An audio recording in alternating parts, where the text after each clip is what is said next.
لا عمرو دياب ما جاش كده، مش معنى ان هو مش موجود طول الاغنيه فلما يظهر يبقى بيزعق. في اغنيتين للهضبه عمرو دياب، يعني اغنيتين مهمين. طب اعمل فيديو لانهي واحده فيهم؟ الاتنين. المشكله علشان كمان نعرف الفرق ما بينهم ونفهم ايه اللي بيحصل. اغنيه قولي اسمي اسوأ ما فيها بالنسبه لي البدايه، محتاج يتعمل فيها استجواب للموزع، تحقيق. بدايه المزيكا صعبه جدا، ستايل مستهلك قوي، ما بقتش احب اسمعه، وهي اذواق.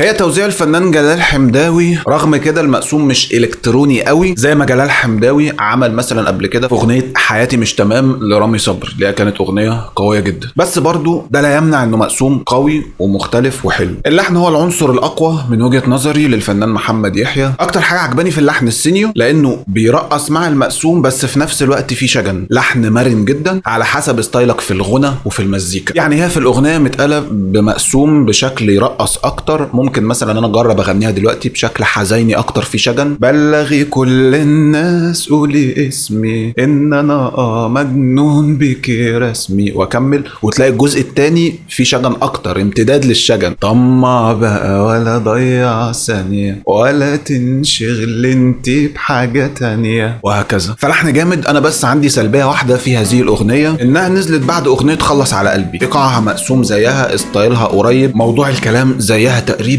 عن الحب والرومانسيه بما فيهم من مبالغه. مجنون بيكي رسمي حكايه ما جاتش في افلام، انا اكتر محظوظ في الدنيا. طبعا مش داخله دماغي انا اكتر محظوظ في الدنيا دي كلغه، يعني ايه انا اكتر محظوظ في الدنيا؟ مش يعني انا لو شاطر هقول انا اكتر شاطر في الدنيا، لا هقول انا اشطر واحد في الدنيا. فبرضه في الحظ المفروض نقول انا احظظ واحد في الدنيا، يعني المفروض نخترع لها حاجه علشان حاسسها مش نافعه كده. طب مين اجمد، دي ولا خلص على قلبي؟ من الاخر انا شايف دي. يعني الاغنيه مختلفه جدا. انت هتقرا ان الاغنيه دي لعمرو دياب، كلمات ايمن بهجت قمر، الحان عمرو دياب، توزيع احمد ابراهيم مع حفظ الالقاب للجميع، فشيء جميل. فوارد انك تكون داخل علشان تسمع صوت عمرو دياب، فتبدا تسمع الاغنيه ما تلاقيش صوت عمرو دياب، مش هيجي دلوقتي خالص، ده الغنى بتاع عمرو دياب بيجي في الاخر خالص. فحسيت لا عمرو دياب ما جاش كده، يعني مش اغنيه لعمرو دياب، يعني مش عايز افاجئك قوي، ما عنديش في ده مشكله، بس بالتالي طريقه تقييم الاغنيه لازم تبقى مختلفه، لان دي كده مش اغنيه عاديه، دي فكره موجوده بره بنعملها جوه. فيها حاجه ان يبقى البطل المزيكا وصوت عمرو دياب عنصر كده موجود في الاغنيه. لو ممكن اسالك سؤال مثلا، ايه رايك في الحته بتاعت عمرو دياب، حلوه ولا لا؟ وعلى فكره انا شايف ان ده انسب لستايل الاعلانات، انها ما تبقاش اغنيه عاديه وخلاص، لا دي اغنيه بتخدم اعلانيا. هتخش فرع فودافون مثلا تلاقيها شغاله، ده الانسب من انك تلاقي اغنيه عاديه، او انت بتكلم الكول سنتر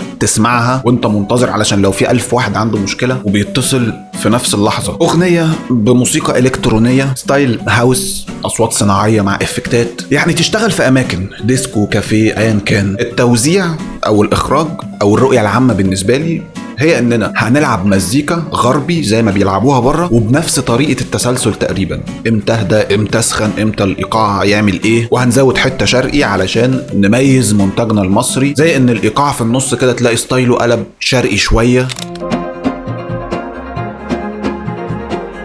وبعدين تبدا تتعرف على اللحن من خلال الوتريات بمنتهى الدفء، وبعدين يظهر صوت عمرو دياب اللي لايق جدا على الحاله الغربي شرقي دي. وعندي ملاحظه بسيطه هنا، ان باين بالنسبه لي ان عمرو دياب بيزعق في الغنى، مش مرتاح. كان نفسي الطبقه تبقى اقل من كده شويه. كهندسه صوت الموضوع مظبوط، لكن انسانيا انا حاسسها مش مريحه بالنسبه لي، وهي اراء. مش معنى ان هو مش موجود طول الاغنيه فلما يظهر يبقى بيزعق. واحد يقول لي طب صوت عبد الله ابن عمرو دياب انت متجاهله قوي كده ليه؟ لان انا شايف ان تقييمه صعب، لان الجزء اللي غناه ما فيهوش اي تحديات، بيقول جمله لطيفه بس اي حد بيغني غربي يقدر يقولها، مع هندسه صوت وافكتات تحسها رسمت الصوت بتاعه، فده خلى صوته بالنسبه لي ملوش اي شخصيه، ودي مش مشكلته لان ده المطلوب اصلا في الاغنيه. فطبقا لستايل الاغنيه زي ما اتكلمنا، فهي بالنسبه لي اغنيه حلوه، بس بالنسبه لي برضو لسه الصيف ما بداش، لان مهما كانت الاغنيه دي حلوه فانا عايز اغنيه اللي اجيب سماعه واسمع واركز في كل التفاصيل، مش اغنيه شغالها وانا بشتغل او انا بعمل اي حاجه كخلفيه. ده مش ذوقي قوي. لو عجبك الفيديو اشترك ولايك وقول لي رايك.